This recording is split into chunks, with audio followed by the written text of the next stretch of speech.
انسان عجیب ہی مخلوق ہے، اس سکھ کی تلاش میں بھی نکلے تو دکھ ہی کھوج کے لے آتا ہے۔ یہ جنت بھی ڈھونڈتا ہو تو اس جستجو میں زندگی کو جہنم بنا دیتا ہے۔ میرے پاس لوگ آتے ہیں اور کہتے ہیں کہ وہ جس انلائٹنمنٹ کی بات تم کرتے ہو وہ چاہیے۔ میں کہتا ہوں وہ تمہارے پاس ہر وقت ہے، وہ تم ہر وقت ہو، تم اس کے سوا اور کچھ ہو ہی نہیں سکتے۔ اس کے بعد وہ سوال کرنا شروع کرتے ہیں اور سارے سوالوں کا بس ایک ہی مقصد ہوتا ہے کہ کسی طرح انلائٹنمنٹ جھوٹ ثابت ہو جائے، کسی طرح ثابت ہو جائے کہ جو میں کہہ رہا ہوں وہ بس باتیں ہیں، غیر عملی باتیں۔ کبھی کبھی بہت ہی حیرت ہوتی ہے کہ یہ کھیل کیا ہے۔ تم راحت مانگتے ہو، پیس، شانتی چاہتے ہو، اور ایک بندہ کہہ رہا ہے کہ یہ ممکن ہے، اور تم اسی کے پیچھے پڑ جاتے ہو کہ نہیں، ایسا کیسے ہو سکتا ہے، ایسا بھلا کیسے ممکن ہے۔ وہ 10 سوال کرتے ہیں کہ کسی طرح میں غلط ثابت ہو جاؤں، اور اگر 10 سوالوں کے بعد میں غلط ثابت ہو جاؤں تو اس بات پر خوش ہوتے ہیں کہ دیکھا، ہم نہ کہتے تھے کہ سکھ اس زندگی میں ناممکن ہے۔ اور اگر خدا نخواستہ میں 10 سوالوں کے جواب دے دوں تو وہ کچھ وقت لیتے ہیں اور اگلی ملاقات کے لیے 10 اور سوال ڈھونڈنے نکل پڑتے ہیں، اور تب تک ان کی یہ کاوش، یہ کوشش جاری ہی رہتی ہے کہ جب تک میں لاجواب نہ ہو جاؤں، یا کم سے کم وہ نہ طے کر لیں کہ اب اس کے پاس ہمارے سوالوں کے جواب نہیں ہیں۔ کبھی کبھی سوچ آتی ہے کہ یہ انسان ڈھونڈ کیا رہا ہے۔ شاید یہ دکھ ہی ڈھونڈ رہا ہے، کیونکہ دکھ انا کو بڑا پھلاتا ہے۔ مجھے غلط ثابت کرنے سے ان کو وقتی خوشی مل جاتی ہے، مگر سوال یہ ہے کہ کیا اس سے سکھ مل پاتا ہے؟ غور سے دیکھیں اس زبان کو جو انسان سیکھ بیٹھا ہے۔ یہ دکھ کی لینگویج ہے۔ کسی مذہبی آدمی کو روک کر پوچھیں دنیا کیا ہے، وہ کہتا ہے دکھ۔ کسی ملحد کو دھیان سے پھلوریے، دکھ کی تلاش میں ہوگا۔ کسی فطرت پرست کو ٹٹولیے، یہی ملے گا کہ فطرت دکھ، مصیبتیں اور آفات لاد رہی ہے۔ کہیں سے بھی سکھ پھوٹتا، امڑتا، بہتا، اڑتا تمہیں نظر ہی نہیں آتا۔ صبح کا سورج نکلا، رات کو چاند چمکا، پرندہ چہچہایا، تتلی اڑی، سبزہ لہلہایا، مگر تمہیں سکھ نہیں ملا، تمہیں سکھ نظر نہیں آیا۔ مگر کسی راہ چلتے نے کوئی فکرہ کہہ دیا، کسی کلیگ نے منہ بنا لیا، کسی باس نے کڑوی بات کی، کوئی ماضی کی قبر سے خیال جاگا، کوئی مستقبل کا منصوبہ ذہن میں تڑپا، تو فوراً دکھی ہو گئے۔ یہ چکر کبھی تم نے سمجھنے کی کوشش کی ہے؟ ایک بات کو پہلے سمجھ لو کہ جسے میں کہتا ہوں انلائٹنمنٹ، وہ کسی اور دنیا کی کوئی حقیقت نہیں ہے، وہ اس پل میں موجود خوشی کو چکھنے کا نام ہے، اس پل میں زندگی کے دل کے ساتھ دھڑک جانے کا نام ہے، اس پل میں ہستی کے بہتے سمندر میں غوطہ کھا جانے کا نام ہے۔ مجھے نہیں پتا کہ تم میرے لفظوں سے کیا مراد لیتے ہو، پتہ نہیں کہ جب میں صوفی کہتا ہوں تو تمہارے دماغ اور دل میں کون سی گھنٹیاں بجتی ہیں۔ جب میں خدا یا ہستی یا بینگ کہتا ہوں تم اپنے باہر کس کو دیکھتے اور تصور کرتے ہو۔ جب میں مذہب کہتا ہوں تو کتنی صدیاں تمہارے اندر بولنا شروع کر دیتی ہیں۔ لیکن میں اپنی طرف سے یہ کلیئر کر دینا چاہتا ہوں کہ میں کوئی مذہبی اسکالر نہیں ہوں، کسی مذہب کا ایکسپرٹ نہیں ہوں، کسی صوفی سلسلے کا تشریح کرنے والا نہیں ہوں، کسی روایت کے مسٹکس کا خودی خواں نہیں ہوں۔ یہ جو کتابیں میں ترجمہ کرتا ہوں یا بولتا ہوں، یہ کتابیں کوئی نسخہ نہیں ہے، بس مجھے اچھی لگتی ہیں، میں بول دیتا ہوں۔ اب وہ کتاب روحانی ہے یا غیر روحانی، مجھے اس سے کوئی غرض نہیں۔ وہ فلسفے کی ہے، شاعری کی، مجھے اس کی پرواہ نہیں۔ مجھے اس کتاب نے جو کہا ہے وہ آپ کو کہتی ہے یا نہیں کہتی، میں یہ بھی نہیں جانتا۔ ان کتابوں میں کون سی اہم ہے اور کون سی غیر اہم، مجھے نہیں خبر۔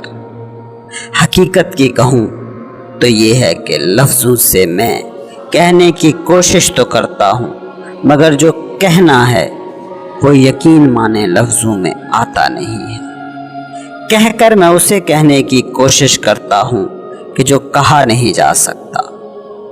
اینٹوں سے دیواریں بنا کر میں اس سپیس کو کمرے میں ڈھالنے کی کوشش کرتا ہوں جس سپیس میں کوئی دیوار تقسیم پیدا نہیں کر سکتی۔ تمہاری دلچسپی اینٹوں میں رہتی ہے، دیواروں میں رہتی ہے، سپیس میں ہوتی ہی نہیں۔ اور اینٹوں اور دیواروں کی نیچر یہی ہے کہ زوال کی طاقتیں ان پر ہمیشہ تیر اندازی کرتی ہی رہتی ہیں۔ کبھی تم دیکھتے ہو کہ کمرے کا پلستر اکھڑ گیا ہے، کہیں سے اینٹ نکل گئی ہے، کہیں کمرہ کھنڈر بنا کھڑا ہے، کہیں کھڑکی ٹوٹی پڑی ہے۔ اس لیے تم سوال اٹھاتے ہو، یہ کیسے ہو گیا، یہ کیوں کر ہو گیا؟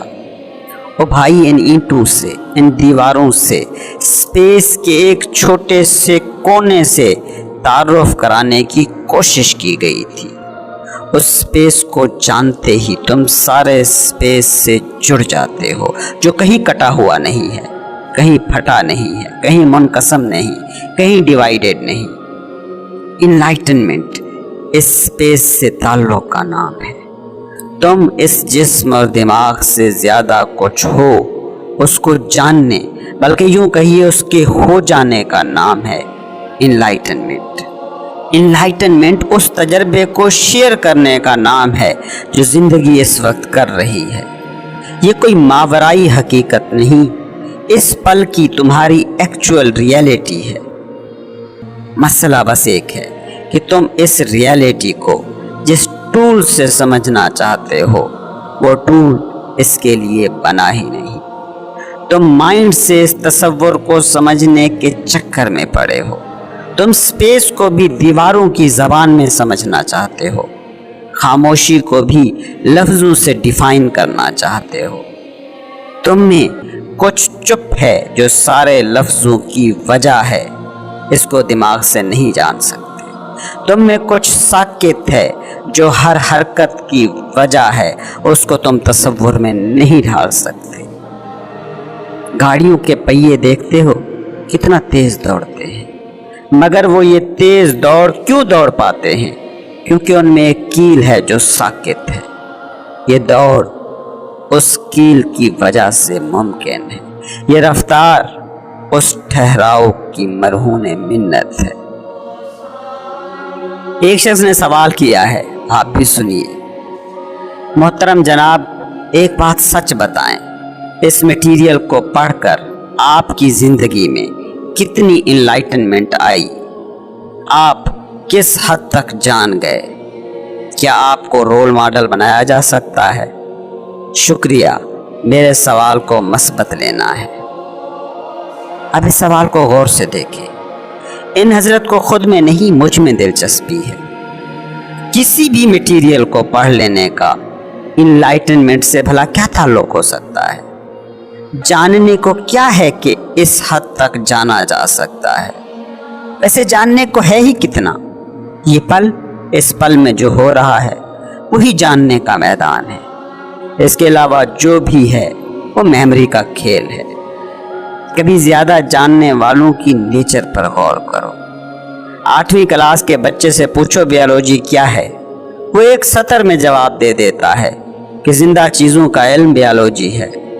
اب یہی سوال بیالوجی کی کسی PhD اسکالر سے کر کے دیکھیں، اس کی پوری زندگی کھپ جائے گی مگر یہ نہیں بتا سکے گا کہ بیالوجی کیا ہے۔ لوگ ایک ایک سیل، ایک ایک عضویے، ایک ایک نیوکلیس، کروموسومز، جینز میں موجود جینیٹک میٹیریل اور اس سے بھی آگے چھوٹے چھوٹے حصوں کی ریسرچ پر زندگی کھپا دیتے ہیں۔ تو کیا زیادہ جاننا کلیئرٹی دیتا ہے؟ یقین مانیے جلد ہی وہ وقت آئے گا کہ ایک کان کا ڈاکٹر اور ہوگا، دوسرے کان کا اور، پاؤں کی انگلیوں کا ڈاکٹر اور ہوگا، ہاتھ کی انگلیوں کا کوئی اور۔ اگر یہ جاننے کی ڈیفینیشن ہے تو انصاف سے میری گزارش ہے کہ میں بالکل بھی کچھ نہیں جانتا۔ کس قدر کا تو سوال کیا، میں کچھ بھی نہیں جانتا۔ اور اگلا سوال، کیا مجھے رول ماڈل بنایا جا سکتا ہے؟ او بھائی بنا لو یا نہ بناؤ، نہ مجھے فرق پڑتا ہے نہ آپ کو فرق پڑنا ہے۔ اتنے ifs اور buts کے ساتھ آپ جس سفر پر جانا چاہتے ہیں اس کے بارے میں یہ جان لیں کہ بہت بوجھ لے کر لمبے سفر طے نہیں ہوتے، آپ تھک جاؤ گے۔ میں یہاں انلائٹنمنٹ بیٹھا نہیں بانٹ رہا، میں یہاں جاننے کا کوئی دعویٰ بھی نہیں کر رہا، میں بس وہ کہنے کی کوشش کر رہا ہوں جو میں نے جی کر دیکھا ہے اور اس نتیجے پر پہنچا ہوں کہ یہ جینے کا درست ڈھنگ نہیں ہو سکتا۔ میں یہ نہیں بتا رہا کہ میں کون ہوں، میں بس اتنا بتایا جا رہا ہوں کہ میں کون نہیں ہوں۔ جس دن انسان کو یہ پتہ لگ گیا کہ وہ کیا نہیں ہے، اس دن وہ یہ خود ہی جان لے گا کہ وہ کیا ہے۔ میں کوئی انسانی خدمت کے کار اعلیٰ میں بھی مصروف نہیں ہوں۔ جس طرح ایک پلمبر پلمبری سیکھ کر پلمبری کا ہی کام کرتا ہے، ایک بیج تناور درخت میں ڈھل کر سایہ اور پھل ہی مہیا کر سکتا ہے، ایک پھول کھل کر خوشبو اور رنگ ہی بکھیر سکتا ہے۔ مجھ سے بھی وہی کچھ ہوتا رہتا ہے جو میں ہوں۔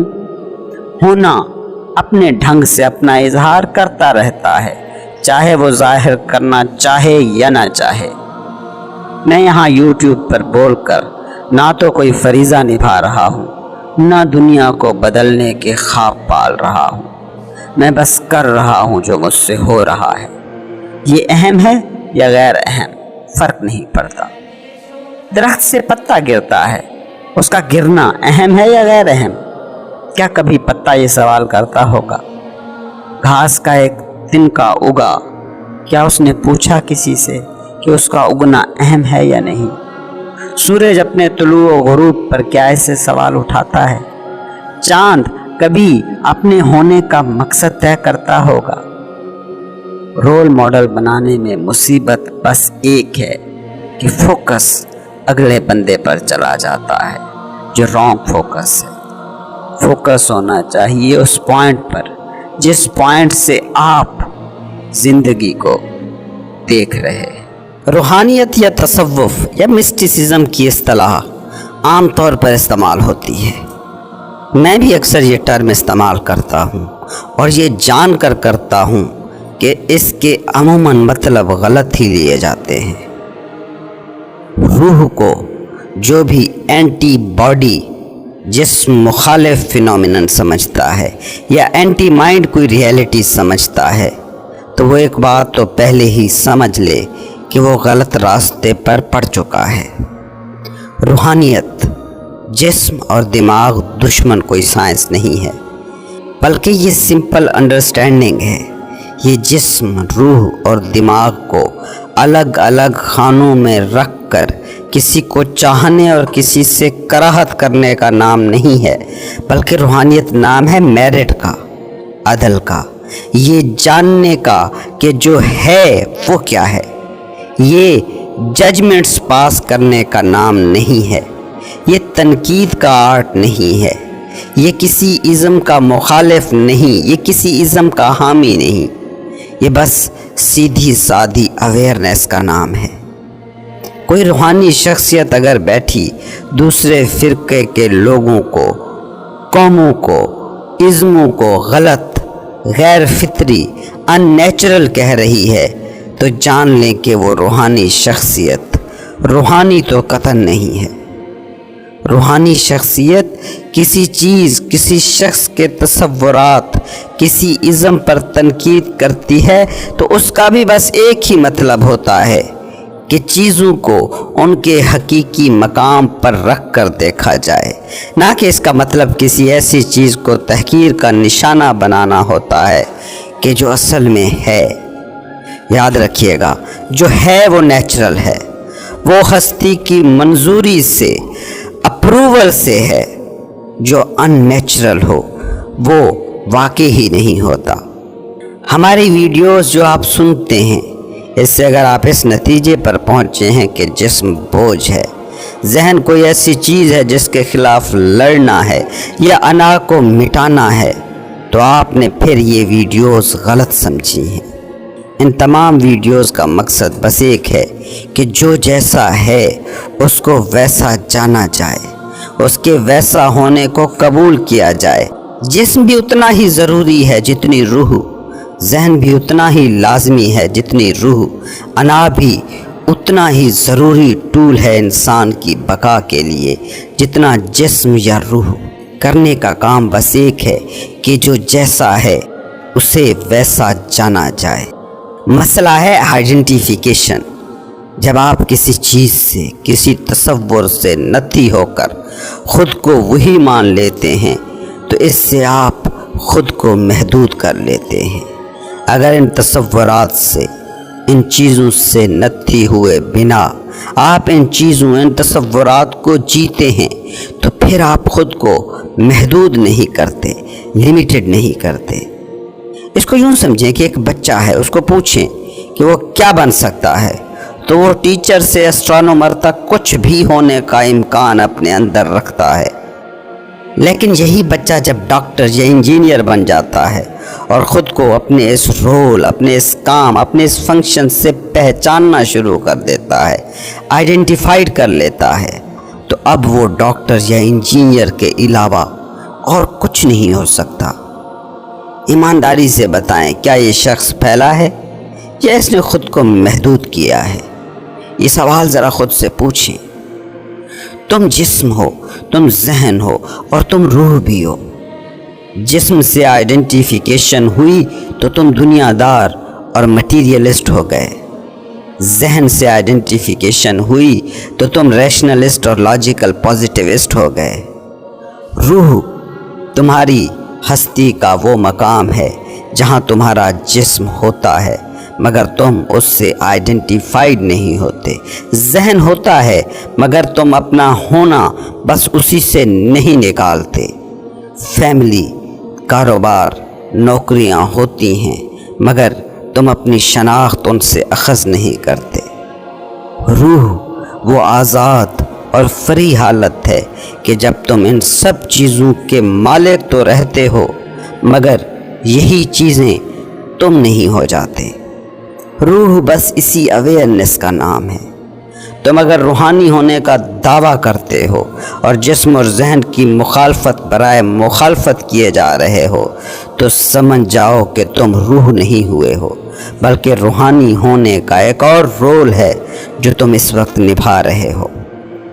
تم اگر کبھی غور سے دیکھو ان لوگوں کو جو اپنے جسم کی بہت کیئر کرتے ہیں تو یہ جانو گے کہ اس کے پیچھے بھی ایک بڑی حقیقت کام کر رہی ہوتی ہے۔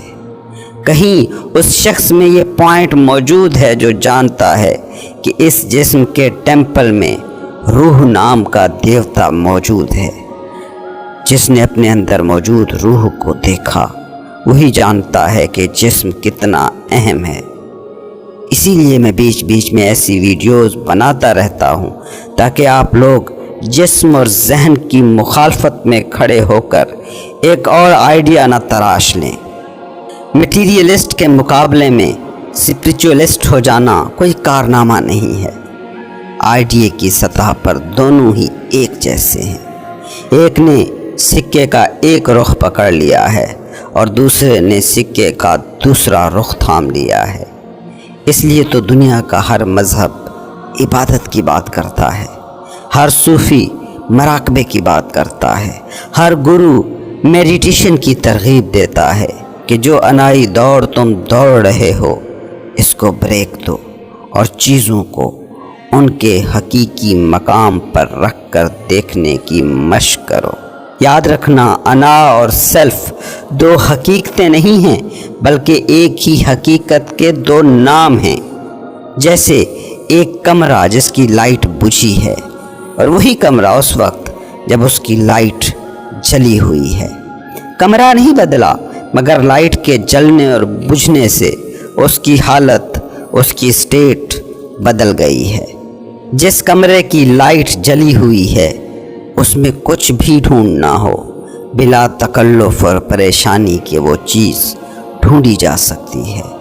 جس کمرے کی لائٹ آف ہے وہاں کچھ بھی ڈھونڈے سے نہیں ملتا۔